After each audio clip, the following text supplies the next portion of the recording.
Bryson Dechambeau, who's apparently wanting $500 million. Is Bryson DeChambeau worth his asking price? Uh,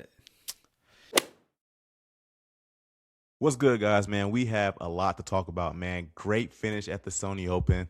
A lot of things to talk about in golf this week, man. We're going to go to the Sony Open recap, surprise cuts from the Sony Open, preview the American Express. We're going to talk about Bryson DeChambeau's asking price to stay on live. Also, who's the best active player without a major right now? And lastly, getting into the gospel, man, the importance of discipleship. Guys, I'm Geremy Davis, former NFL player and host of Golf and Gospel. Golf and Gospel is the best YouTube golf show out there where I play against your favorite professionals, businessmen, creators, all as we talk about culture topics, but most importantly, we're pointing you to the good news about Jesus Christ in a 9-hole match. If you want to check those things out, go to golfandgospel.com and see what we're about. Also, if your heart convicts you, man, go to the link in the description, the Give, Send, Go link in the description, and donate to Golf and Gospel. We'll be super grateful. And also, we got my dog here, my co-host, the best PT in all of Southwest, man. Go check out his PT page. Nate, I know he's still hurt by what's my guy named Dylan Raiola leaving, man, but we still got hot hosts from Nebraska. But again, this is my dog Nate Wong here. Guys, please again subscribe. You've been here already for these 1 minute and 16 seconds I've been talking. Go ahead and and subscribe, dog. We're about to talk about some good things in regards to golf. Nate, let's jump straight into it right now, man. The Sony Open. I personally owe Chris Gotterup an apology because I said that he can only play link style golf, and he proved me wrong today. Proved me super wrong, dude. But I would love to know, what are your thoughts on Chris Gotterup? You actually, I forgot our last thing we did. You actually picked him for something, and I said it was a bad pick, which at the time it was. Yeah, the hero. And it was a bad pick. However, there's some things he obviously figured out where he just got his first win this year. But yeah, let me know your thoughts about Chris Gotterup's game this weekend. Bro, I got several thoughts. First off, dude, he must have made 1,000 feet of putts today. Like, he just made bomb after bomb after bomb. And then kind of laid up on hole 18, but he had 2 strokes to go, and it was a par 5. Kind of easy. I lost my train of thought. What was I going to say about his... No, but he definitely figures some stuff out with not like link style golf. And yeah, dude, sure. This is what I say. I think from here on out, I'm gonna pick dudes who, because he was number 1 in putts per green in regulation. He was this week, or today. 1.66. Yep, 1.66. Yep. Yes, and I think I'm gonna try to. I think this season, the outlook for this season, the strategy is pick someone who gets green regulation above 70%, and then a really, really good green regulation. But the wind, it didn't seem like the weather was too crazy and everything. But he was all right with his irons. But man, his putter had to be the talk of it. And I feel like guys like Davis Riley, Ryan Gerard, and just other guys that were in contention, they couldn't finish the putts. It's like this. It's like if your favorite football team is driving down the field and they keep getting in the red zone, just like Ryan Gerard, just like Patrick Rogers, those guys, they kept getting in position to score, and they 2-putt, and that's like getting down to the red zone and then just kicking field goals. You're like, we scored, but like we want the touchdowns. And Gotterup just traded touchdowns for field goals. Yeah, bro, and that was the thing I had about him too, man. 1.66 putts per green in regulation, first in strokes gained putting, and he was first in strokes gained off the tee. Only had 2 bogeys all weekend. Played phenomenal, clean golf, bro. Like you said, his irons can be a little bit better. I think he was probably ranked 41st in green regulation percentage.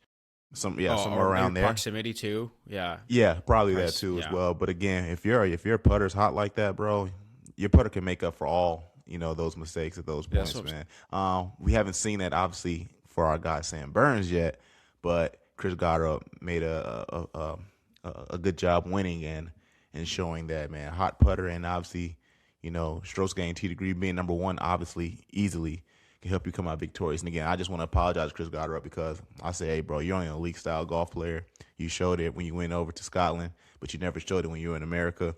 He listens to the Golf and Gospel podcast. He took on the challenge that I gave him, and now when he listens this time, he's going to see that I'm giving him his flowers. Shout out to Chris Gotterup, man. That's why he won.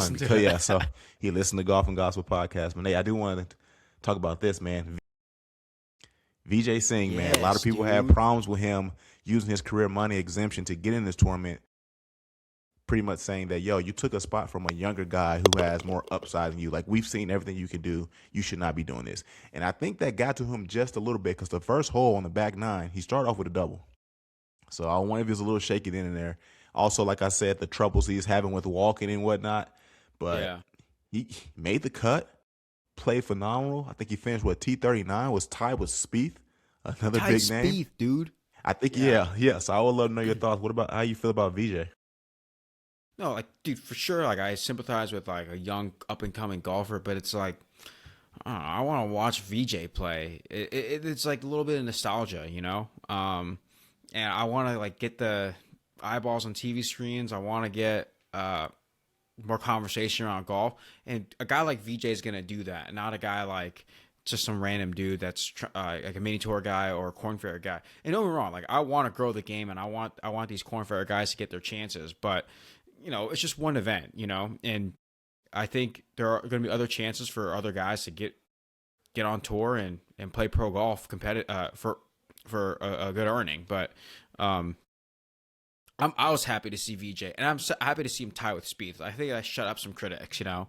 Yeah, I was happy to see it too, and more so on that take I just had in regards to like taking a spot of a young player. If he missed the cut or he went out there looking terrible, then I would have some sympathy. I mean, I still have sympathy for a guy who wasn't able to play because he used his power in terms of his career money exemption. But he went out there and he played well. So we got what we wanted. If you like, it's Yeah, like if you're gonna do this, bro, you better come out here and hoop. And VJ came yeah. out Don't there get and hoop, bro. last. Yeah, Yeah, don't get last. Don't miss the cut. I mean, unlike guys like Keegan and Colin. However, again, like he had that double on the first hole on the back nine. We want to make 6 birdies, make the cut, man. Scrambling, he did really well scrambling.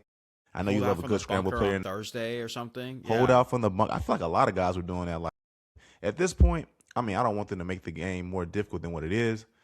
I know they kept talking about like the golf ball rollback, whatever that may be, but these guys, man, like off the fringe, just like they still got shot for birdie. Like me, I'm like, let me just try to get par, bogeys, and win right here. And these guys were just chipping in for birdie, man. He was actually a T13 scrambling. So like, despite like what I said in regards to you like how gotta he's be though. walking Yeah, and limping and stuff, he was able to move around, had good endurance, and play some good golf, man. So very excited to yeah. see You what else gotta he be. does. Yeah, yeah. Yeah, if you hit Very it excited to see what short, he like you hit does. long irons. Yeah, Yeah. yeah. Sorry. No, I was just essentially saying, man, if I'm excited to see what he does for the rest of the season. Excited to see what he does on the PGA Champions Tour. You know, coming out here playing with the young guns. Obviously, I'm still a Stuart Sink fan, Paul Sankowski, guys like that. But shout out to Vijay Singh, man, for coming out here holding his own, proving everybody wrong, saying that you shouldn't be out here and all those type of things, man. And he came out and showed us he can still play with the You young gotta guns. hoop. Yeah. We talk about Spieth, man. Shout out to the homie Noah Reed. We're all hoping that he returns to form at some point. What did you like about Spieth this weekend? He had a good Saturday, right? And he was hitting his irons well. Again, like his putting was just okay. Obviously, good enough to get top 40, but Mm-hmm. you would like to see a little bit better putting. I feel like when he was early on tour, like his rookie year or second year before he started winning all these majors, that was the one thing that was lacking. Because I remember I would watch him and I'm like, dude, he's just like you were saying. It's easier for these guys to chip it in off the green, and for Spieth, it just felt like those fringe shots, those bunker shots. He had a higher make percentage. Granted, he probably had less of those shots, but he had a higher make percentage for birdie than he did in putting. So I think there's just a few things to clean up, but great start to the year. I think he has a lot to, like a lot of momentum going forward with this after this performance. Yeah, I agree, man. I think I think his irons were a bit better. His season average was 64%, which was ranked at 152, which is obviously not that good. He was a lot better this week with 69%. In terms of green regulation percentage, this weekend was at a T45, so a slight improvement based off his overall performance last year. Hopefully, he keeps climbing. Putting was a little bit better. There are probably some things he still could have, done out there on the course to capitalize, do a little bit better in terms of Yeah, just positioning, capitalize but. more. Yeah, but I think for his first tournament back, hopefully that wrist is feeling good. The neck injury's gone. and we see more iron improvements, maybe we can get vintage Spieth back. I think a lot of people want that for the game. I think we want someone to be able to challenge Scotty. You want that, how do I put it, that Alabama Georgia rivalry, that Florida Tennessee Yeah, rivalry, and right now, I Manning, mean, Brady. we want that, and unfortunately, Sky's in a ward of his own. I mean, Rory does push him quite a bit, but um, it'll be fun to see two guys from Texas, duking it out and whatnot, man. So Oh good yeah, for Spieth here, man. So I want to move on to this, man. There's some big names that missed some cuts, man. Keegan Bradley, Colin Morikawa, Matt Schmidt, who was one of your picks, Tony Finau, who was my 5th-round draft pick, Neil Shipley, who was your 5th-round draft pick. Who was more surprising for you? I don't know. By the way, Rams won. Yeah, I just saw it Just 2017. yeah. Um, I don't know. I think Keegan was probably the most surprising for me, just because I mean I didn't really watch a ton Thursday, Friday, just because it was on when I was at work and stuff like that. Yeah, But I thought he was doing well. I thought he was hitting the ball well. But man, the numbers don't lie. You know what I'm saying? yeah, What did he shoot, like absolutely. +3, +4, or something like that? Yeah, Uh, somewhere around there. So that wasn't gonna. I think the cut line was one under. So yeah.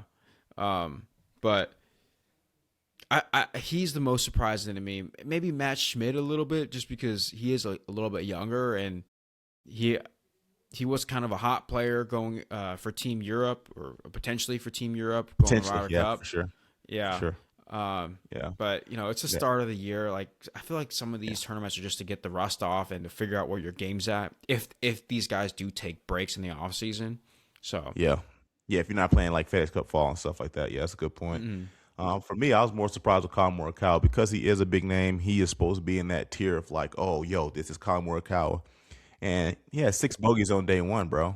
And that's when I think I sent you that meme, as well as Chris Elliott that meme, and Noah Reed that meme when the dude was like, um, what do you say? Colin is 2 feet for a birdie, misses right. He is 5 feet for a par, misses left. Golf is so yeah, back. So I'm just like, but it showed, man. I mean, 6 bogeys on day one, short game wasn't looking good. He was ranked T75, putting per green in regulation, and he had a chance to make the cut. He had a makeable birdie on hole 18 and just pulled it left, bro. And strokes gained around the green was 107. His short game was just bad. It was just dude, bad, and that's I like what think he that's was something so good at too. so good at, bro. And I remember, I think it was either last year, no, it was the year before. The year before, Colin was back, bro. He was in contention at the Memorial against Scotty. He switched his putter at the Masters, went on a tear. But as of lately, short game has not been his strong suit either, man. And my honest take is, I feel like Colin has not recovered since he lost to Russell Henley at the Arnold Palmer. I mean, I That's a went back hot and looked. take. That's a very hot But take, but yeah, hold on. I looked at the numbers though. So from the Century last year to the Masters, he had 2 runner-ups and 3 top 20s in 6 tournaments. That's phenomenal golf. So yeah, I'm like, really good okay, start to the Colin, year look, last year. yeah, looks really good. Ever since then, he had 5 top 20s, 1 top 10, and 3 cuts in 15 tournaments. And the top 10 he got was at the Rocket Classic, which wasn't even a strong field. Yeah, it's true. He's never really been scary after that, man. And that Rocket Classic that was a surge for the Ryder Cup. Remember, like To like automatically like try to qualify yeah, like that. I mean, he still was a captain's pick, but I mean that probably did help. But I'm just like, this field is weak. It's weak. Like, I mean, like, Keegan, are you really gonna put that in consideration? I mean, you got a guy like, hot take here, a guy like Novak who's playing really good golf, Maverick McNeely, but maybe they wanted locker room presence, familiarity.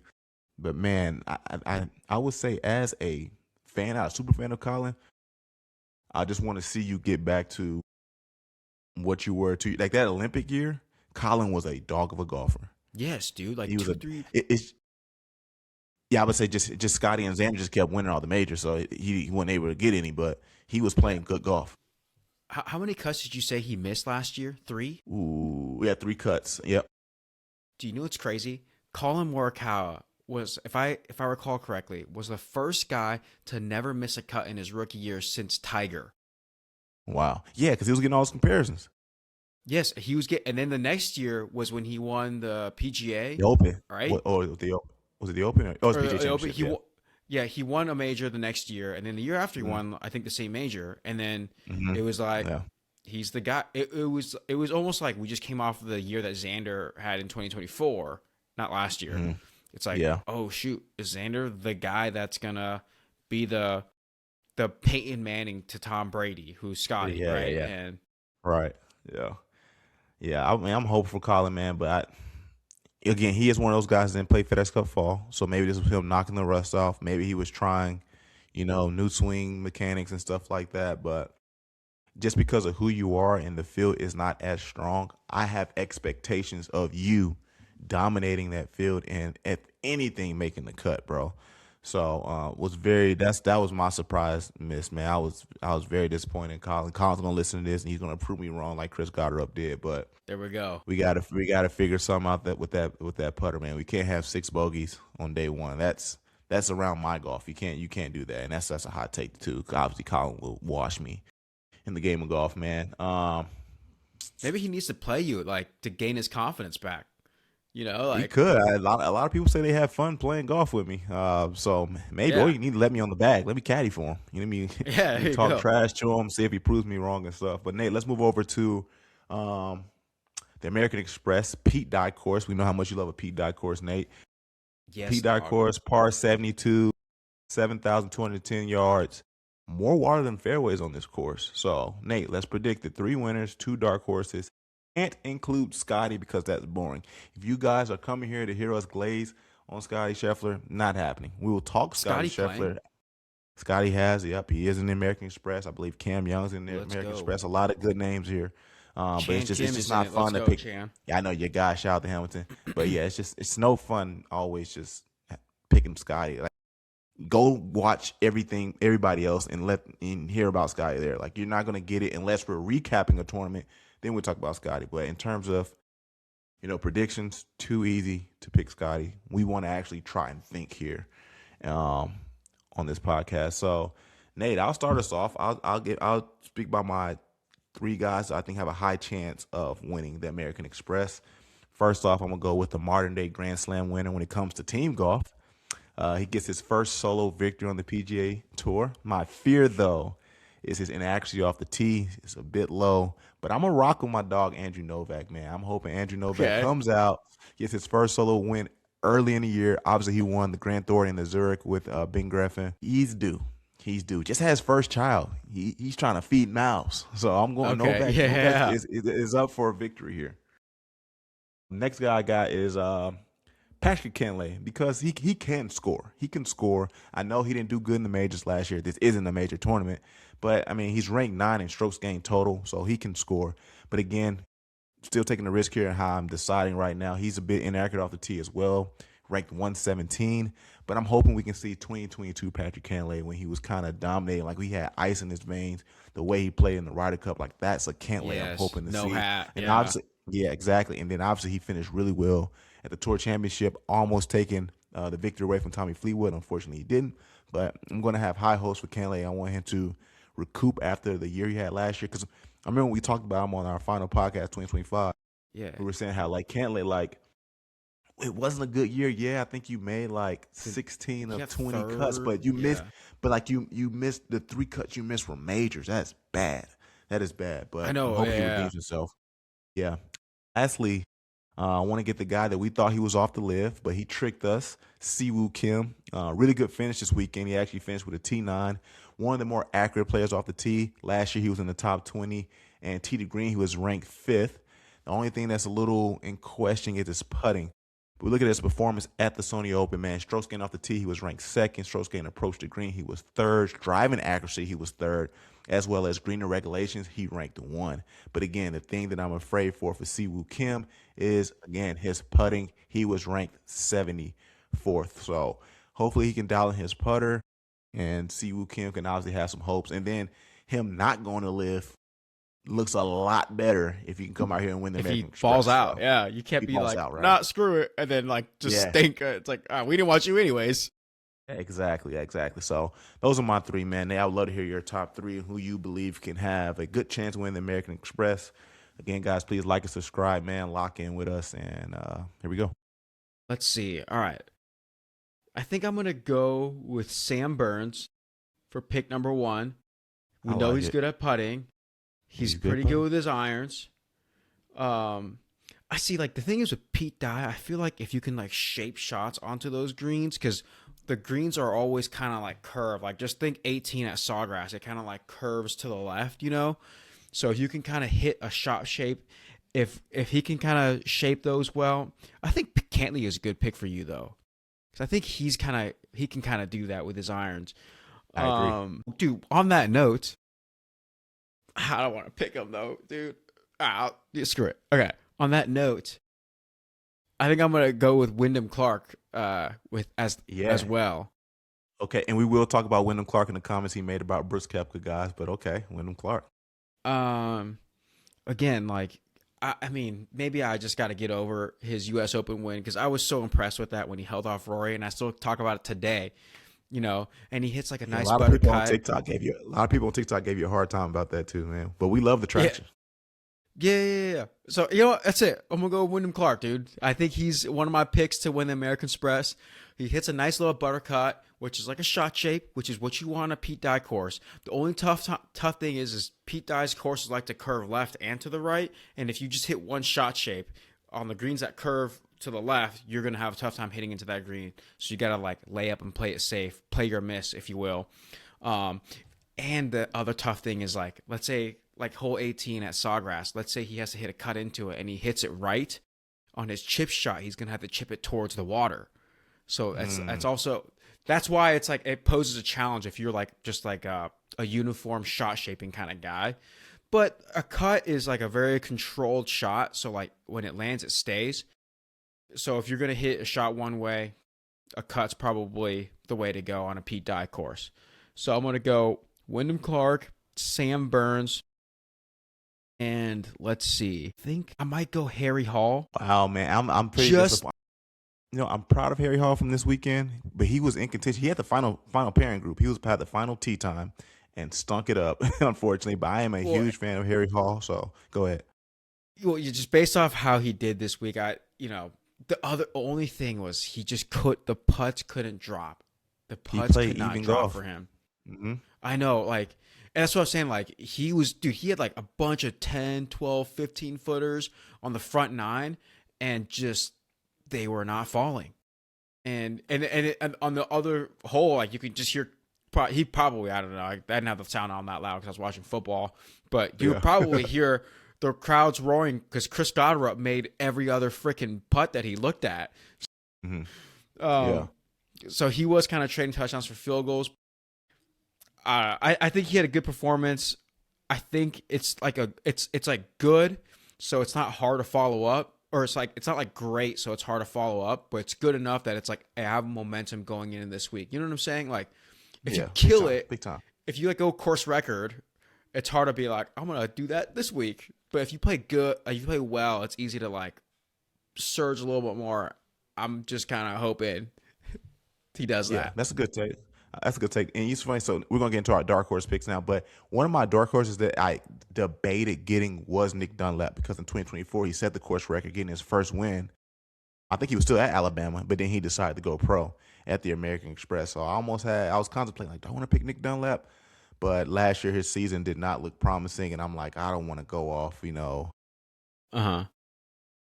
like not the imagination because it did happen, but just that the flutters of like, do I want Nick Dunlap? I mean, he set the course record, but I kind of want to see consistency in someone's game before I go all in. I mean, sometimes there is a gut feeling, but I didn't feel it in my gut. I feel like I would have forced that answer Yeah. if I would have picked Nick Dunlap. But my first dark horse pick, man.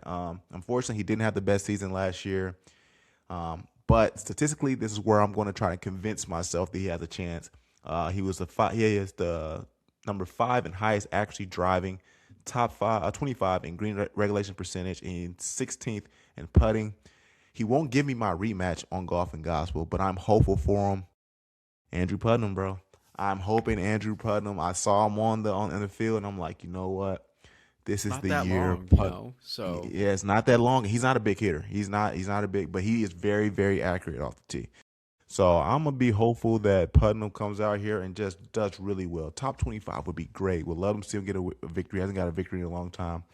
And I'm hoping that Putnam, you listen to this and you give me my rematch. You probably won't, but I am hopeful for you, dog, and I am praying that you do well at the American Express. And the next person, bro, Again, he doesn't have a win on the PGA Tour either.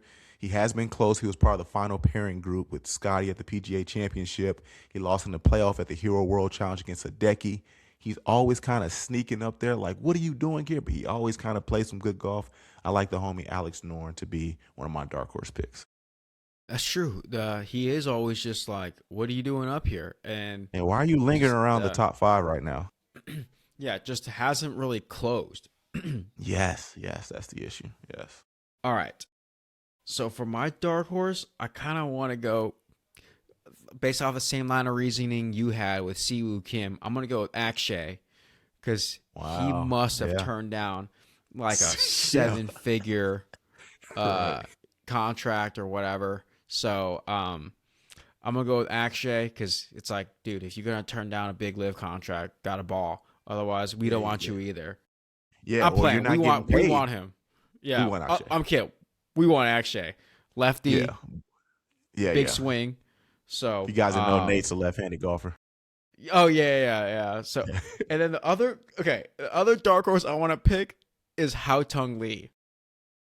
Yes, he is. He's becoming a fan favorite. He is becoming a fan favorite. I like that pick. I don't know why. I'm gonna pick him though. Yeah. Did you see the video? I think he was hitting on the simulator trying to get a hole in one. He got on his 15th shot, I think. Did he really? Yeah, so that gave him a little buzz, man. But he's a great guy. He's a fun guy that I think. Yeah. If you're a golf fan, you know how Tung Lee, man. So I like that pick. I hope he does really well. That's a great pick, man. Great pick. But guys, let us know in the comments, man. Who do you like to win the American Express? Whose name is not Scotty Scheffler? Have some fun. Think for yourself. Let's not just jump on this is easy to pick here. Let me see you think. Let me see your golf acumen and what you guys think about who can win the American Express. But Nate, I want to move over to Wyndham Clark, who was one of your picks for the American Express. Was caught saying, well, not caught, but he obviously said this about Brooks Koepka. He said, if you would have told me that I could have gone for a year and a half to make a boatload of money and then be able to come back and play on the PGA Tour, I think almost everyone would have done that. I personally really like Brooks, and I think it's ultimately really good for the PGA Tour, but also it's kind of frustrating that he's able to get the cake and also eat it too. So I'm very torn. Nate, what are your opinions about this quote from, unfortunately, the unlikable Wyndham Clark? My opinion is, dude, he needs to get a PR team, bro. Like, I feel like every time he opens up his mouth, everyone hates what he says. And yeah, is that his fault though? No. And honestly, that's a fair criticism. Like, I think there is a lot of bitterness from guys on tour. He probably said what everybody felt. You know what I'm saying? Yeah. God, what was the other thing he said? Yeah, what was the other thing he said that was super pretentious? We had talked about last time. He said the whole thing about, I think, making the field smaller and something like that. And everybody was like, you just got here, bro. Like, you would have hated that at the time when you were trying to get on. He also said, I think he had like a hot take about how I know we had to have talked about it. It's just not coming to my head. I know there's another comment he made about how like the Olympics is almost better than Ryder Cup or something like that. That was a hot take he had a while ago. It was like he was trashing some like golf goats. Like, I'm gonna look this up. Yeah, look it up, man. Yeah, because I'm very curious on what Wyndham has said. I mean, he says a lot of things, but also, like I said, man, I think because of his character and a lot of people not liking him, unfortunately, that no matter what Wyndham says, we're not going to like it. But I think he did say what a lot of people were thinking. Man, if I go over to live and make $250 million and make $250 million and get back on tour. Oh, go ahead. This is what it was. Okay. The comments that Wyndham made about the Hero World Challenge about Tiger's golf course and how it wasn't good. Yeah. I think a few guys said that though, but I think he's the one that they like highlighted. Like, I mean, yeah, or he probably brought to light. I don't think. Well, I think he said it just in a pretentious way. Like, you know what I'm saying? Like, his quote was something about like it's too grainy. And like, he started off saying like, "Do you really want my true opinion?" Like, something like that. Yeah. Yeah, and it's like the way you say it is like, do you want the political? Oh, he said, do you want the politically correct answer, or do you want? And Yeah, it's yeah. like, dude, just you Give can us your complain answer. about the course, and it can still be you can put a positive spin on it. Like, yeah, the course is kind of grainy. I don't think it's well kept, but it's a new challenge that we all have to face. If you say it like that, Yeah, yeah, that's an easy way to say it. But he was just like, you want the yeah, politically correct yeah, answer? yeah. So, and then now his things about Brooks, he could still say that differently. He could still say like, "Hey, I love Brooks. I love all the great things he said about Brooks." He could just say, "I could see that people do feel bitter about him coming back because, he took all this money he had his cake and he ate it, kind of a Yeah. thing." And he could say something like that and just spin it in a way that's like, all right, that's not as harsh, that's not as bitter. It doesn't sound like it's that much bitterness that you have. And he just didn't spin it that way, and then people are just like, we don't even care what you say anymore. I don't know. He needs a PR team that way. Like, social media doesn't do that bad, and people just don't blow up his comments with a bunch of hate mail. First, hold on. First, what year did he win the U.S. Open? Was it 2022? I think 2023. Okay, dang it. Because I was about to say, let's say if he, because remember they're only letting people who won major of the players in from 2022 to 2025. So I thought like, man, if he Yeah. was outside of that, they probably wouldn't even take you back anyways. But Yeah, I it's like, mean, did he get a he, live?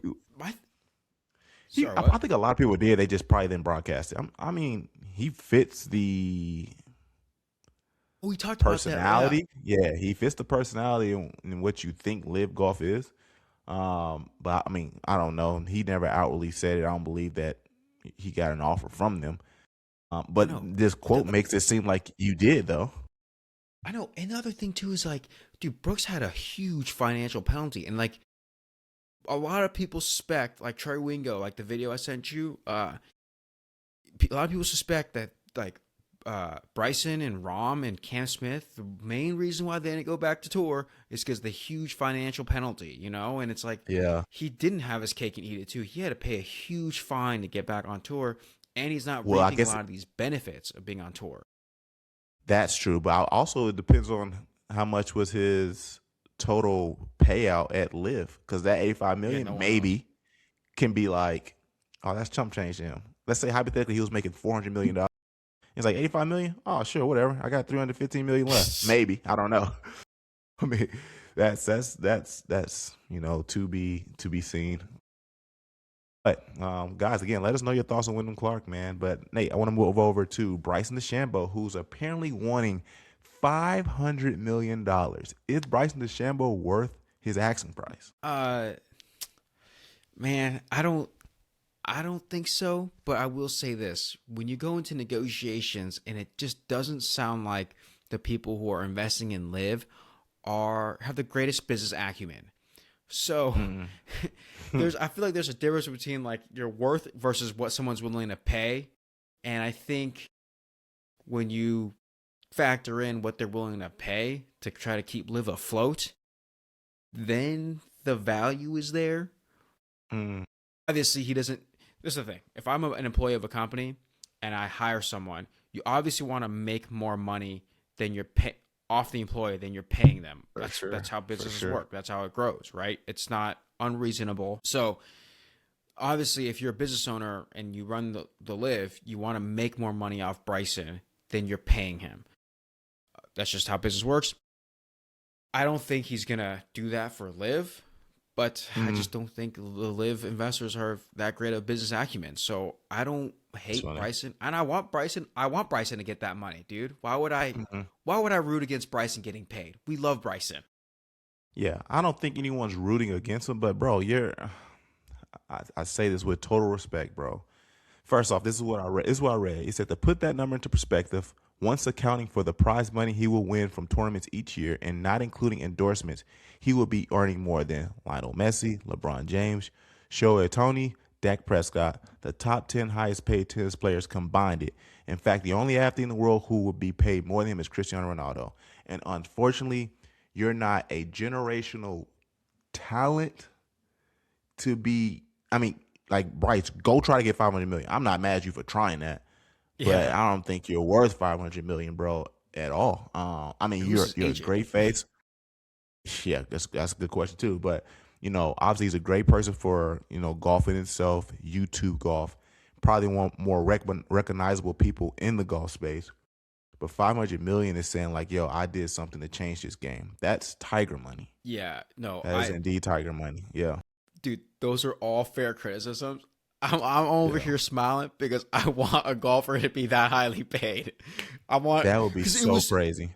because it was really cool when it was like there are three billionaire athletes of all time. It was like Jordan, Tiger, and I forget who else, Mhm. And Well, it was LeBron really is in cool that that category now. well, yeah, now, but I think like Oh no, in at the the time, yeah, yeah. yeah, like 2015, it was like Jordan, Tiger, and it was I don't think it was like Federer. It was like some I don't know. It might have just been Jordan and Might be Tiger for all I know. could have been a soccer player, probably a Cristiano Ronaldo Yeah. or something like that. Dude, like honestly, it might have been Serena because Serena Billionaire? like it's only I don't know. I actually have no idea because she is one of those people that like transcended the game. You know what I'm She saying? did. She did. Yes. Agreed. Yeah, yeah. And like only Agreed. athletes that like are on another level of like if you add up all the Hall of Famers, they're still above all of them. Those are the guys that like are the billionaires, and I just really liked it that like a golfer was there, and Yeah. that's why I'm like I really want Bryson. I'm Team Bryson, dude. I feel like For there's sure. If he gets that, man, good for you, bro. There's no hate in my heart at all. But looking at the question, is he worth the asking price? No, you're not. yeah, I'm that's sorry. that I'm is sorry. 100% a fair criticism. Yeah. Yes, man. One thing I put in here, dog. We're still over in live golf, man. Is Thomas Gentry a better signing than Siwoo Kim would have been if Siwoo would have signed? Who moves the needle more? I don't know, man. That Yeah, it's. that's I mean, none of them really have a social branding that makes them exciting. But again, what we said, Thomas Gentry did win the live equivalent tournament on the PGA with the Phoenix Open. So it makes sense in regards to that. But in terms of like, I'm rushing to buy my tickets. I mean, I'm not sure if either one of them really. yeah. Well, Yeah, well, but yeah, maybe if like you factor in like overseas versus United States, like yeah. I think I'm talking about from an Siwoo American might standpoint. I should have yeah. said that from an American standpoint because I know that he would have killed it for Korea as well as Thomas Gentry for Belgium. So I mean, Yeah, yeah, but yeah. I mean, here those I make don't sense. think it's gonna. Doesn't I move the think needle. people like Siwoo Kim though. Like, I think yeah, he has probably more of a following. yeah, was it last year? What was the tournament that he was leading and he was just stinking the last day? Almost like the same way that like Davis Riley had was, and like you just, whenever like athletes do that on the last day, like I have a ton of sympathy for them. But Yeah, like there was like a video shot of Siwoo Kim because he's in the last group and he's just sitting in the middle of the fairway yeah, like what is happening to my golf game right yeah, now? yeah, Um, yeah. but I like He's going to Siwoo. change it Like at the American Express though. He's going to change it at the American Express. yeah, that's right. He's one of your picks. Man, let's move over again. Still on the topic of live, guys, and I apologize because some of you guys hate live, but I mean it's partly golf, and we talk all things golf here. I don't know how to pronounce the homie's name, Bing Young Hoon An, if I said that right. Obviously, he was getting a lot of pushback in regards to some of the comments he made about live golf back in the day, and now he just obviously signed with the Korean team on live golf. Golf Digest posted that the internet is always watching, and they quoted him saying, "I would not play live," which is a old tweet. But An came back and said, if you guys are going to quote what I said, can you quote exactly and accurately what I said, please? And he said, I would not play live if no money was offered. I like playing on the PGA Tour. Don't see a reason for trying live without lots of money, which I think what a lot of people make the argument of saying is people are just going over to live for money, not the competition. And he just said it out loud right there because obviously he had to get offered a boatload of money, and now he's left the Yeah, PGA that's what Tour I was to thinking. go play on live, man. But I just want to know, what are your overall thoughts in regards to that? I mean, some people say, as I'm just obviously scrolling through Twitter or X and stuff like that, some people were just saying like, "Oh, you're a fraud, you cop out. Sell out. Obviously, you sell out. You know, you're money chasing." And in my head, I'm just like, "What's wrong with getting the bread?" This. I think someone said this under on TikTok on our videos. It's like, what's wrong with setting up your family? Now I get Yeah, it. How Live is DJ backed says up. I that. think, yeah. What's wrong with setting up your family? I understand a lot of people got issues with how Live is backed, but they're not supporting what they do. But like, if this sets up their family, it's like, why not jump at the opportunity? And I think also, if you are a single golfer, it makes sense too, because one thing Brooks said, he wants to get back on the PGA Tour to be more close to family, because he doesn't have to go play in Australia, he doesn't have to go play in South Africa, he doesn't have to go play in all these other countries. He can just be in America. His family can be close. But if you're a single guy, you're not dating, why not go set yourself up for life at this point? But yeah, what are your thoughts on everything that was said here in these comments? I don't know, dude. Part of me thinks like, dude, if you're taking the blood money, I feel like that's good because you're draining their funds, especially the Yeah, you amount of did money say that that. they're paying. So You did like, say that. so if anything, you're hurting, the PIF and the Saudi backed money's cause because you're just draining the funds. Um, but I don't know. I do think his statement with like the unless it was for a big amount of money, I think that is just a way of hedging his bet. And now it shows he probably did get offered a boatload of money. But I think also like in 2 years you kind of change. Like now your values are a little bit different. Um, I wonder if he was just kind of sick of grinding on tour. I mean, because I think uh, those criticisms about someone's drive is a fair criticism when it comes to people going from the PGA to to the Live, because there's less tournaments. Back in the day, there was less days of golf per tournament, and you make probably more than what you would have if you were on the PGA. So like, there is a fair criticism or like a fair if hypothesis of like, hey, have they lost their drive or do they not want to compete as bad? And maybe he's there. Last 2 years probably made him feel a little burnt out in golf. It happens. I don't necessarily want to say that drive isn't there, at least for some of the guys. I think a lot of them are just saying like, I've been missing so many cuts, man, that I'm just losing money, and I need a way that gives me financial security.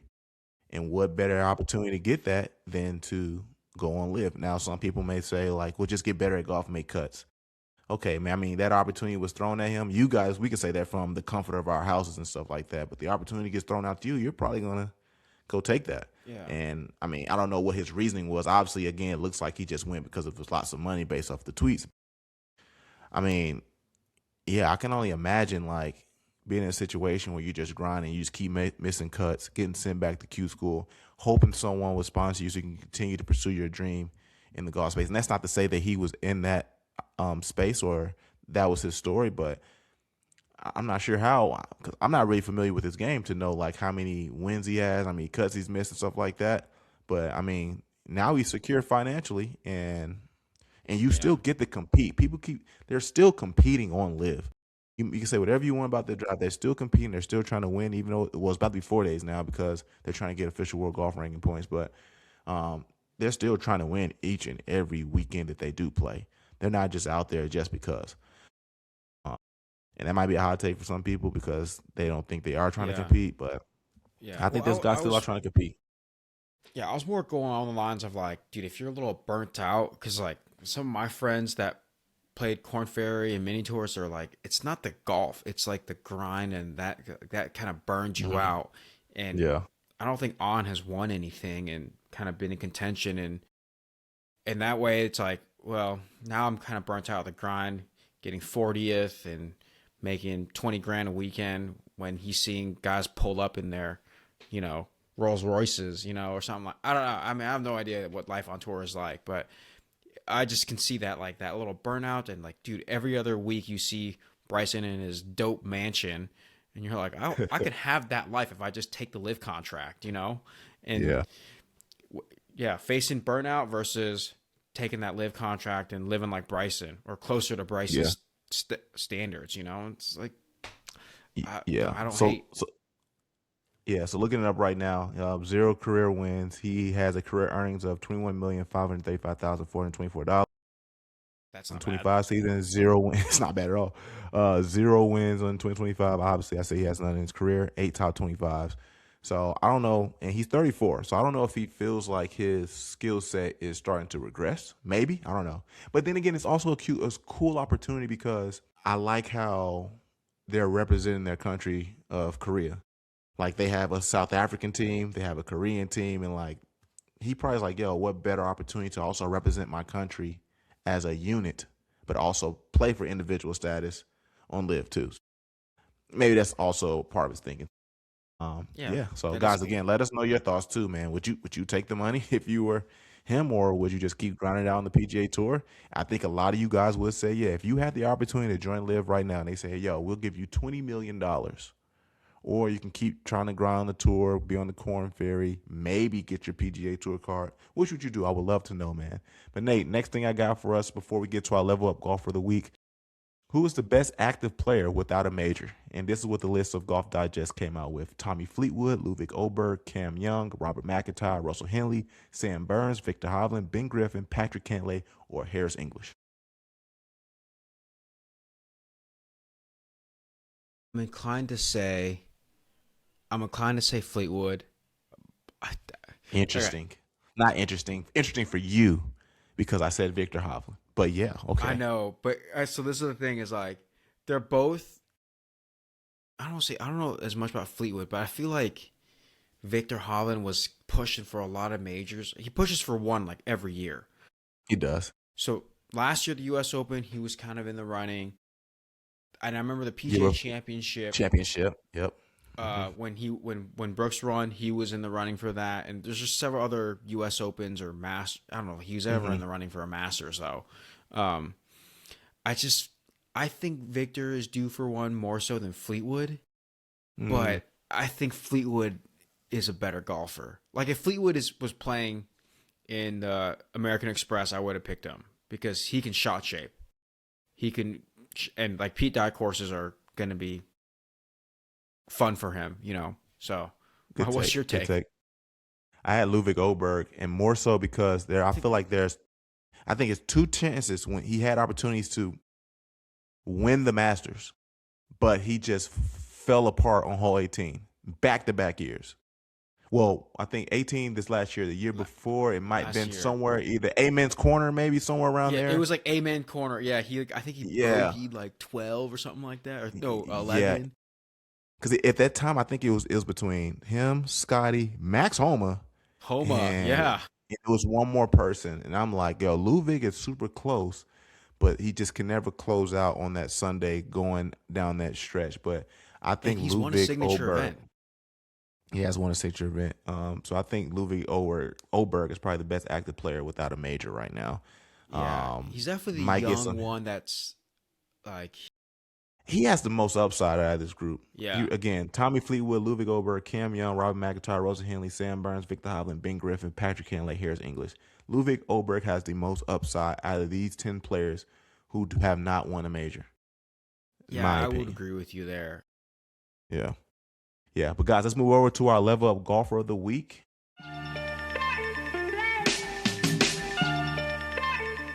And there's no surprise here. I think it should go to the homie VJ because no one had any hopes for this guy. And I think he posted on his IG, I could be wrong, like not bad for a 62-year-old or something like that, because he probably felt that pressure. Like, how dare you take this position away from a young up and coming guy? You know, how dare you abuse your career money earnings exemption list?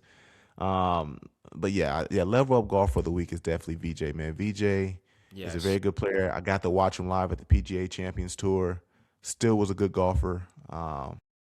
And I won't say he defined, father time, but he obviously did well enough where like he made it known that Yeah. I can still compete. So I think Yeah. I mean, Chris Gotterup was a close running for it. Um, I Yeah. want it would have been a close pick for Shane Lowry if he didn't choke off on the 18th at DP World Tour and end up tying Yeah. with Rory. I'm gonna have to hand it over to VJ, man. Nate, we had a few questions that people wanted to ask us. I love doing this Q&A stuff for the people that actually look at the questions and actually ask us stuff. Some people just keep scrolling. If you guys who you keep scrolling, I'm mad at you. All right, man. Let's start off here. Um, this is from our homie Bruce Quickle, a fan of the show, been on the show, one of the better Love caddies, Bruce. my opinion, one of the better caddies on the LPGA for the homie Gina Kim, who's also on the show. He said, "Can you and Nate beat me and a female professional in a scramble or a modified Pinehurst?" I want you to give your opinion first, Nate. I don't know. Like when I played with Bruce last, he shot like 81, and I'm like, Yeah, so it's a uh scramble though. I know. So, but I know he can shoot even and under You can par. turn Like it he off if you has want to. shot. Yeah, I yeah, know. So, and if he's gonna have an LPGA pro, man, I've played LPGA pros head up off their tees, and I get killed. So yeah. I think it's gonna I go to mean, Bruce.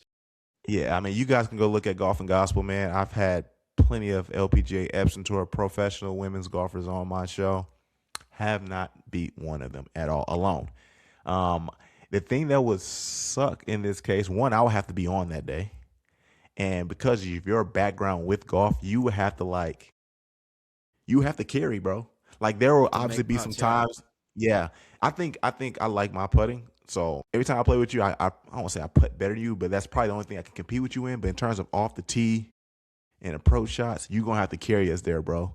Yeah, You you gotta have to hit carry us fairways there. though, because I'm gonna hit I got bombs. it. Like that's what I would do. Yeah, yeah. I have to hit fairways and I have to make my putts, man. But I don't know. I respect women's golf too much. I've had a bunch on my channel, bro. I don't see us beating any of them unless I don't know. I don't think so, bro. Like Unless if it's just like you're just hot and I'm hot, maybe. no, if it was like a very bottom tier LPGA player who has a tough time shooting under par at these LPGA courses, I think we might have a chance. Like Bruce is a solid player, He is a very and solid player. yeah. I keep telling people like, dude, because like people are like, if you just play it on the LPGA, you think you can make it? And I'm like, I don't know. Like if I did, I would barely make the LPGA. You know what I'm saying? With my game, Yeah, like they're with my so game right good, after man. college, I would probably barely make it. You know, Yeah, yeah, they're very if talented, I man. did, And again, if I did make it, I don't want yeah, to say I would have, but like, yeah, if I was a college, if I was a college female golfer, I would kill it for sure. But yeah, like, if I was a pro LPGA player, no, like not with my game. yeah. They're very talented. Next question we got from your homie Jimmy Causey, Jimmy underscore Kozakowski. Cozy, I think. Yeah, yeah, there it Oh, is, man. okay. He actually asked him the football question, which I'm not opposed to this. He said, "What do we think the New York Jets need to do to turn around the franchise?" To be told, bro, I think you need new ownership. Um, Really, dude. Woody. Yeah, I don't think Woody Johnson Sell does the a good Jets. job. Yeah, but these guys are so rich and prideful. They will never do it, bro. Um, and I think just it sucks because I think they draft great players, but for some reason it's just not fitting something schematically. I don't know if it's the coaching because a lot of players leave and are very successful when they leave the Jets, with the exception of, and no disrespect to Zach Wilson, but we see like a guy like Leonard Williams go over to Seattle and he goes over to the Giants too. Oh no, I think he's with the Giants first. I can't remember which Yeah, one it was, Quentin but Williams Leonard left. Quinn Williams, but he was really good there. But Yeah, like he was Leonard good. Williams, Quinn Williams, Sam Darnold, Aaron Rodgers, Derwin James. uh, well, now he was never with the Jets. You're thinking Jamal Adams. Jamal Adams. Yeah. Oh, damn. Well, Wait, I what don't did he think do Jamal. after the Jets? I don't think he did I much don't know. after the Jets, though, man. Yeah, I don't think he did much after the Jets. Yeah. Who was another person? But Darnold is the best example. Brett Favre. Think about Brett it. Favre Both when he went him, to the Vikings yes, Brett Favre and Aaron Rodgers both back in the left day, left their Green Bay Packers, went to the Jets. Everyone thought it was over made for the them, and playoffs. then they went and had a resurgence with another team. And they haven't had good quarterback play since, truth be told, Pat Pennington, which is like early 2000s, Yeah. 2010s or something like that, Oh, man. Miami of Ohio or something like that. Yeah. Or Something, no, he went yeah. to So Marshall. He went to Marshall. Marshall, that's what it was. Yeah, because him and Randy. So I don't know, man. Just I think ownership, and I think the GM for the Jets 2 years ago when I did my internship with him, I thought he was a really good GM. I mean, he drafted both Sauce and Garrett Wilson, both for offensive Yeah, same defensive rookie of draft. the year. You got Quentin Williams. Like, he brought in great players. I think the Aaron Rodgers thing was probably the thing that kind of tipped him over. But like, we see Aaron Rodgers again can still play solid football. He's not vintage Aaron Rodgers, but he still plays solid football, man. So I think ultimately it's ownership, bro. But I don't see How him ever much selling the team. how much does like ownership play a role in an NFL Depends on the team. organization? Depends on the team. If you got a guy like a Woody Johnson or a Jerry Jerry Jones, who Jones. are heavily on, well, I don't think Woody is as heavily involved as Jerry Jones, because Jerry Jones is also the GM. But when they're two involved, man, it's a little too much. But then you got a guy like Arthur Blank for the Falcons, who's like, hey, take the team. I'm just the owner. I'm not trying to, unless it's like, why are we winning? He's probably some concerns there, but he's not like trying to like, oh, let me put my hand in here and say, oh, we should get this guy and draft this guy and do all this. Like, he hires people to run the shop, and I want to stay out of it and just win Super Bowls, hopefully. So, but yeah, Jimmy, that's my thing. I think just ownership, bro. I don't want to say every coach that's been there is bad, because we see Robert Saleh did amazing as the 49ers DC. Now, that can be some things about like, okay, is Robert Saleh a better assistant coach than head Coordinator. coach? Yeah. Yeah, maybe, but I don't think all the head coaches that have stopped by the Jets have been horrible. I just truly think it's ownership, man. So that'll be my answer. Next question we got is from the homie Colin, that dude CD, Colin Dean, also another PT. He said major winners way too early, dark horse picks. So me and Nate did do an episode on early major predictions, but dark horse picks. Let's start off with the Masters, Nate. Who's a dark horse pick you like to see win the Sorry. Masters? I was just thinking of like who this is gonna be more or less who I want to see win a major that isn't a good play, like isn't like a favorite. Won't be a favorite. So I'm just gonna say, and it could be any major. So I would say I'm just gonna pick my favorite players: Victor Hovland? Sam Burns, Sam Victor, Burns. Cam Yeah. Young. I don't know if they're dark horses though. Like, cause watch it be like a Billy Horschel that wins it, That would and be it's like crazy. I would have never, yeah, Yeah, like that's a dark horse. or like a Harry Hall. Yeah. You know, that would be cool to see Harry Hall win. Mm, They yeah. they would immediately compare him to Payne Stewart. Big time. Oh, big time. Big time. I would say for me, Colin, Max Homa continuously plays well at the Masters. Obviously, he's has a bit of some swing changes and stuff like that, but I would like for Max Homa to win one of the majors. Another dark horse guy, Minwoo Lee, gets cooking on one of these majors, comes out and wins. Dark horse. Tom McKibben gets out here, wins Oh one of the yeah. majors. Yes, yeah, young guy on Live Golf. And another dark horse pick. Tyrell Hatton finally gets one. For Tyrell the Hatton gets him a that would be yeah, yeah. So yeah. two Live players, yeah, and two PJ players. So Watch it, dude. Watch Colin, like Joaquin Neiman come back and win, or like Brooks come in and win. I want that. See, I didn't even want to pick Joaquin. That's how much I don't believe in him when it comes to majors, man. Next and last question. My wife, she says, is it okay just to watch church online instead of in person? That's a good question too. My take on this, I think watching church online is still good, but you don't want to create a habit of not being or dwelling amongst community in the physical presence with others. I think watching church online is acceptable. Obviously, doing things like COVID, something me and my wife are experiencing. We got a newborn, so we're trying to figure out that. So right now we're watching church online, but you don't want to create a habit of not being around the body. So that would be my answer. Nate, do you have one? Dude, that I mean, I just think church is so much more than a sermon and worship music. It's the community, the people make the church, and that's why I love the church that I'm currently at. Uh, it's just a great group of guys, and then the people on the worship team that so I play on the worship team, and like the people on the worship team are just fantastic, and that's why I will never. And I love the sermon too. Don't get me wrong. Like, I think the sermon is great. If you just catch it online, so much better than nothing. You know, that's filling your Yeah, cup yeah, yeah, still. yeah, yeah, for But sure. I think the being part of the body of Christ, being able to talk about your walk with God, like even for me, like just doing this podcast, I feel like it's helped me grow in my faith a little bit, just because I'm actually professing it very, very publicly, and that makes me have to live it out a certain way. I think just things like that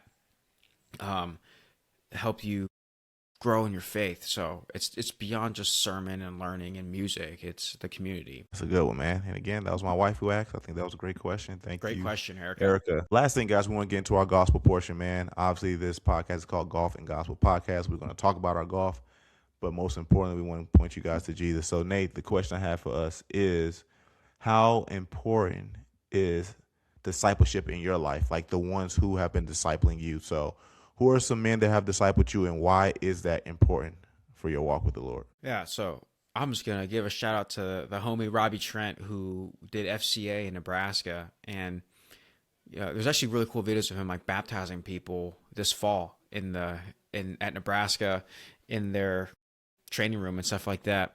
But he was very, very pivotal.